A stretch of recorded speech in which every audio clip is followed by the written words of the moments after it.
గుంటూరు జిల్లా చిల్లీ సెంటర్లో ఇది నెయ్యే కాదంటూ అబద్దాలతో కూడిన ఫ్లెక్సీ ఏర్పాటు చేయడం పట్ల మాజీ మంత్రి అంబటి రాంబాబు మండిపడ్డారు.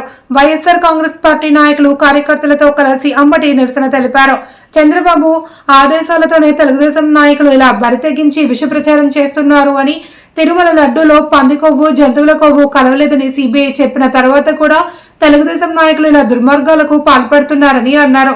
ఫ్లెక్సీ పైన వైఎస్ జగన్మోహన్ రెడ్డి, సుబ్బారెడ్డి, కరుణాకర్ రెడ్డి బొమ్మలు వేసి విష ప్రచారం చేస్తున్నారని, 24 గంటల్లో ఫ్లెక్సీలు తొలగించకపోతే తామే ఫ్లెక్సీలు చింపేస్తామని హెచ్చరించారు.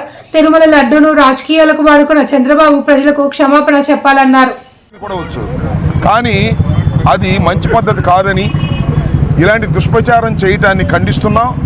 తక్షణమే వితిన్ 24 అవర్స్లో ఈ దుష్ప్రచారపు చేస్తున్నటువంటి ఫ్లెక్సీని తొలగించకపోతే, పోలీస్ వారు యాక్షన్ తీసుకోకపోతే నేనే వచ్చి చించేస్తా. దీనిలో ఏ విధమైన సందేహం లేదు. ఇది తప్పుడు ప్రచారం. చంద్రబాబు చెప్పింది పంది కొవ్వు అన్నాడు, జంతువుల కొవ్వు అన్నాడు. అది కలవలేదని సిబిఐ రిపోర్ట్ ఇచ్చింది.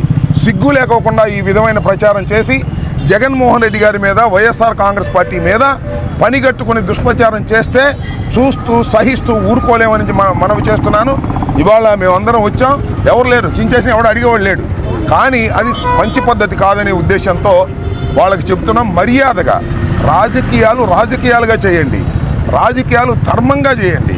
అంతే తప్ప పవర్ ఉంది, అధికారం ఉంది, పోలీసులు ఉన్నారని, ఫ్లెక్సీలు ఉన్నాయని ఇష్టం వచ్చినట్టుగా ఫ్లెక్సీలు కడితే అది తప్పు.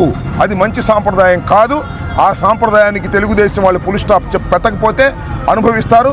డైరెక్ట్గా వచ్చి ఇచ్చేస్తాం. దానిలో ఏ విధమైన సందేహం లేదు. ఎన్నాళ్ళు కాపలా కాసుకున్నా కూడా ఆ విషయాన్ని చెప్పి వాళ్ళకి కనువిప్పు కలిగించేటటువంటి ప్రయత్నం చేస్తున్నాం.